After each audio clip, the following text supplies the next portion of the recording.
Depuis quelques jours, de jolis petits mots d'amour, d'un qui j'en suis ravie, dit m'aimer à la folie. Il m'écrit encore ce soir qu'il est ici pour me voir. Rien qu'à la pensée qu'il est devant moi, j'ai le cœur en émoi. Je voudrais bien savoir où il se tient ce soir. Celui que j'aimais parmi vous, pour un de ces baisers si doux, je sens que je ferai des bêtises, car il me grise, vraiment c'est fou.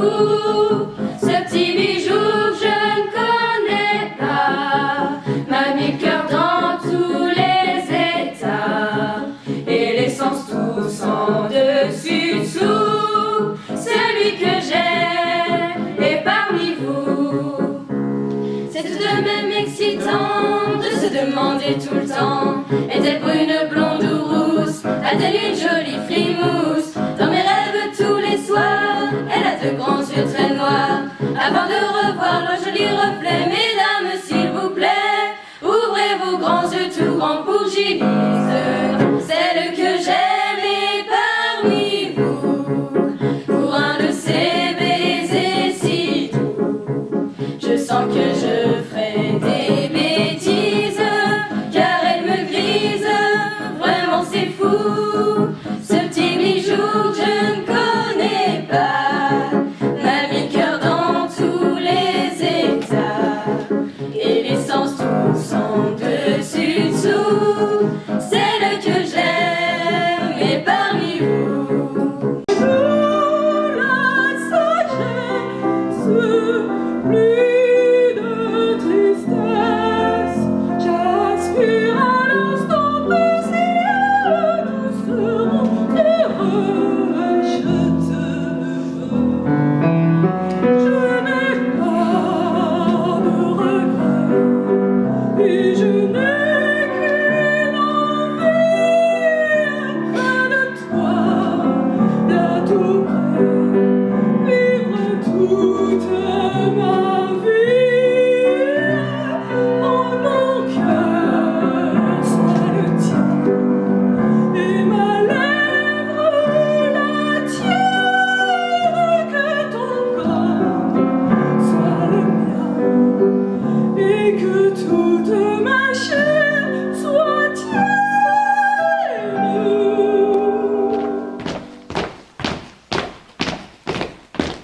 Les 30-31 juillet, les bruits de guerre montent crescendo. Tous les visages sont recueillis, graves, anxieux, mais résolus. Et la même phrase est dans la bouche de chacun. Puisqu'il faut un jour ou l'autre en arriver là, autant aujourd'hui que demain. Nous sommes prêts. Enfin, le 1er août, à 5 heures du soir, le gendarme arrive. Le fameux pli est décacheté par monsieur le maire, ému. Les affiches se préparent hâtivement, fébrilement. Le tambour bat, le tocsin sonne. L'heure du sacrifice, l'heure des larmes est venue. Mais cette heure est aussi l'heure sublime qui marque, avec la fin d'une époque, l'aurore d'une ère nouvelle. Tous, sans exception, sont partis immédiatement et sans délai. L'ouvrier, l'employé, le commerçant, le rentier, le besogneux, l'homme honnête et l'homme taré. Le son du clairon avait converti subitement chaque citoyen en un soldat. Pendant des jours et des jours, nous avons vu défiler en gare des théories d'hommes jeunes et forts, accompagnés de femmes et d'enfants. Les uns marchaient, d'autres bravaient, d'autres plus graves marchaient silencieusement, donnant la main à leurs enfants, mais aucun d'eux n'était hésitant. Pierre Ferré. La traversée de Commercy se fit au pas cadencé, armes sur l'épaule. Il importait de ne pas offrir le spectacle d'un troupeau incohérent et flasque, montrer les signes extérieurs d'une troupe organisée et disciplinée. Dieu, que c'est long ce bourg. Ma baïonnette s'empêtre dans mes cuisses, mon col tiré en arrière m'étrangle. 1, 2, vas-y, c'est beau, regardez bourgeois, notre pas cadencé permet à votre volaille de cuire en son four. Par hasard, en levant les yeux, j'aperçus une fillette, jolie et mièvre un peu. À voir ses yeux émus et admiratifs, j'ai compris que sans doute nous étions beaux et grands.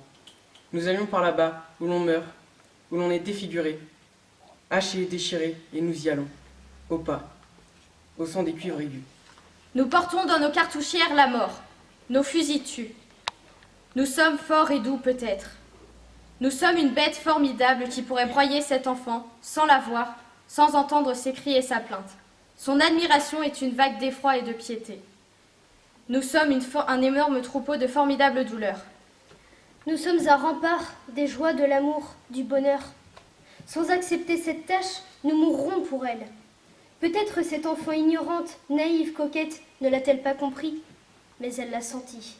Son regard me réchauffe, son admiration me fait tendre le jarret, son sourire m'a donné du cœur. À mes côtés, sous son regard, mes camarades eux aussi se sont redressés. 1000 rêves ont peut-être caressé leurs pensées. Un charme sensible paraît les avoir touchés. Et parce qu'une fillette les voyait, ils eurent un regard plus clair et plus serein. Une démarche plus ferme, un front plus guerrier. Henri et Mégoté.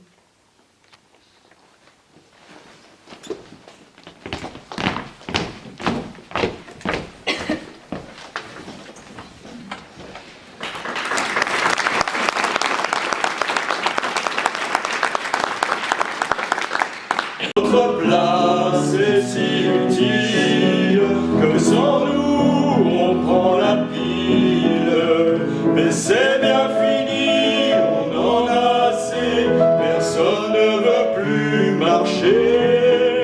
Et le cœur bien gros comme dans un sanglot, on dit adieu au sifflot. Même sans tambour, même sans trompette, on s'en va là-haut en baissant la tête. Adieu la vie, adieu l'amour, adieu toutes les femmes. C'est bien fini, c'est pour toujours de cette guerre infâme. S'engage une bataille dont dépend le sort du pays. Il importe de rappeler à tous que le moment n'est plus de regarder en arrière. Tous les efforts doivent être employés à attaquer et refouler l'ennemi. Une troupe qui ne peut plus avancer devra coûte que coûte garder le terrain conquis et se faire tuer sur place plutôt que de reculer. Dans les circonstances actuelles, aucune défaillance ne peut être tolérée. Joffre. S'engage une bataille dont dépend le sort du pays. Il importe de rappeler à tous que le moment n'est plus de regarder en arrière. Tous les efforts doivent être employés à attaquer et refouler l'ennemi. Une troupe qui ne peut plus avancer devra coûte que coûte garder le terrain conquis et se faire tuer sur place plutôt que de reculer. Dans les circonstances actuelles, aucune défaillance ne peut être tolérée. Joffre. Du 24 septembre, demain l'assaut. Nuit violente, ô nuit dont l'épouvantable cri profond devenait plus intense de minute en minute. Nuit qui criait comme une femme qui accouche. Nuit des hommes seulement. Guillaume Apollinaire. 27 septembre 1914. Le soir arrive, le soleil se couche. Comme tout devient beau. Le ciel, les arbres, les collines. Toutes les silhouettes se précisent et les petits clochers de tille se profilent, découpés dans du papier noir sur le fond orange des cieux. La fumée des derniers obus erre, lentement, emportée par le vent. Tout est tendre, grand, auguste, solennel. Il fait froid, les mains gèlent sur le guidon. Et on ne sait pas bien, oh non vraiment, si on a fait quoi que ce soit d'utile pour la patrie. Maurice Maréchal. 25 octobre, Barès a eu et a su exprimer ce que je ressentais depuis longtemps. J'ai peine à comprendre qu'un jour de bataille soit en même temps un beau jour paisible d'octobre, et que tout y soit pareil aux après-midi ordinaires d'automne, sauf que des petites choses dangereuses voltigent dans l'air. Maurice Maréchal. Les évacuations de blessés sont incessantes. On les voit monter au front un jour et redescendre le lendemain avec les membres arrachés. On fait les pansements à la va-vite, il y a tant à faire. Plus de charpie, mais oui, plus de bandes, plus d'anesthésiques, plus de désinfectants. Marie-Gabrielle Mézergue. 2 novembre 1914. Mes hommes trouvent 1000 petits moyens ingénieux pour se distraire. Actuellement, la fabrication des vagues en aluminium fait fureur. Ils les taillent dans des fusées d'obus, les boches fournissant ainsi la matière première à l'œil. Certains sont devenus très habiles et je porte moi-même une jolie bague parfaitement ciselée et gravée par un légionnaire. Marcel Planquet. On a soif. On voit là-bas un mort couché par terre, pourri et plein de mouches, mais encore ceinturé de bidons, et de boules de pain passées dans un fil de fer. On attend que le bombardement se calme. On rampe jusqu'à lui. On détache de son corps les boules de pain. On prend les bidons, pleins. D'autres bidons ont été troués par les balles. Le pain est mou. Il faut seulement couper le morceau qui touchait le corps. Voilà ce qu'on fait tout le jour. Cela dure depuis 25 jours. Depuis longtemps, il n'y a plus de ces cadavres garde-manger. On mange n'importe quoi. Je mâche une couronne de bidon. Jean Giono. À la file, au fond d'une tranchée, coltineurs d'explosifs sur leur tête penchée. Tout à coup, c'est la mort qui passe. Un tremblement, un souffle rauque, un jet de flamme. Les soldats ont fondu dans la rouge fumée. Et la terre, en sautant sur eux, s'est refermée.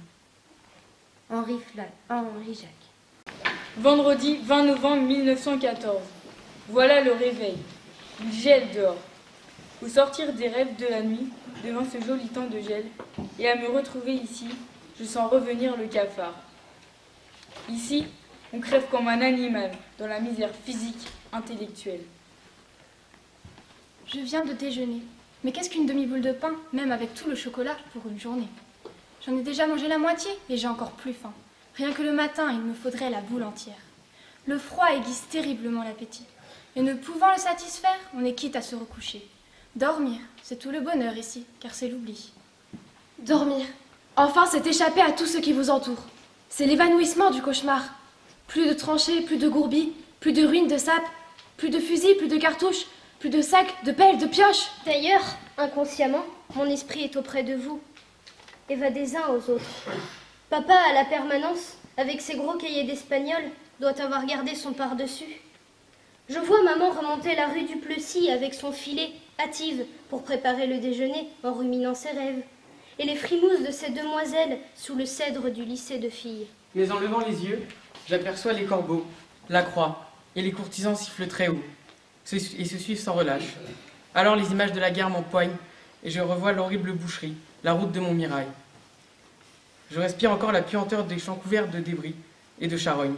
Je vois les faces noires, charbonnées, les cadavres amoncelés dans toutes les positions, au pied de Montmirail, et près desquels on se couchait en tirailleurs, sous les balles prussiennes. À chaque obus que j'entends éclater, j'éprouve malgré moi une impression de terreur religieuse. Il me semble, dans ce bruit sourd et lugubre qui succède au sifflement, entendre des pères, des femmes, des enfants qui pleurent sur toute la terre.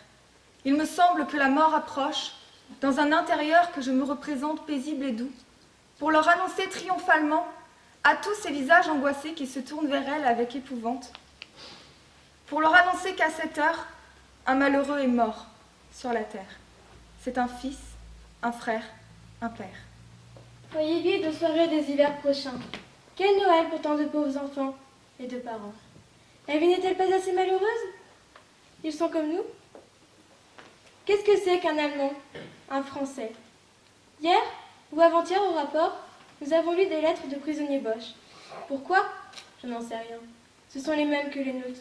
La misère, le désespoir de la paix, la monstrueuse stupidité de toutes ces choses. Les Boches, ils sont comme nous. Ils sont comme nous et le malheur est pareil pour tous. Nous retombons à la brute. Je le sens chez moi, je le sens chez les autres. Je deviens indifférent, sans goût, gère. Je ne sais ce que je fais. Et quand un souffle passager vient secouer les cendres et rallumer la braise, je suis si écœurée de tout ce qui m'entoure que j'en suis encore plus malheureux. Je vous embrasse. Étienne Tanti.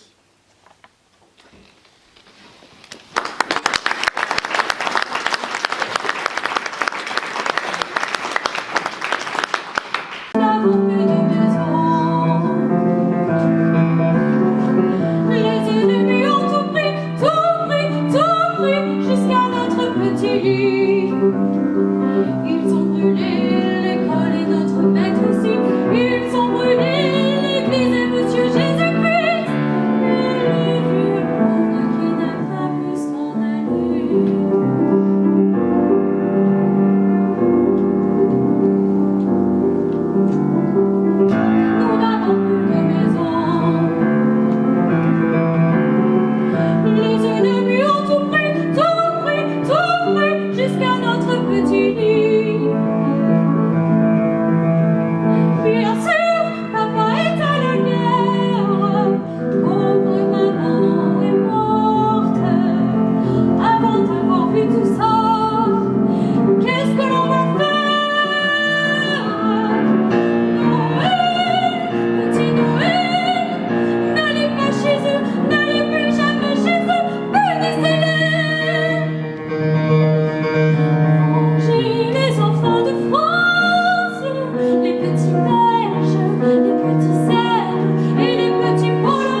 mon charmant. Poserai sur ton cœur comme le printemps sur la mer, sur les plaines de la mer stérile, où nulle fleur ne peut croître à ces souffles agiles que des fleurs de lumière.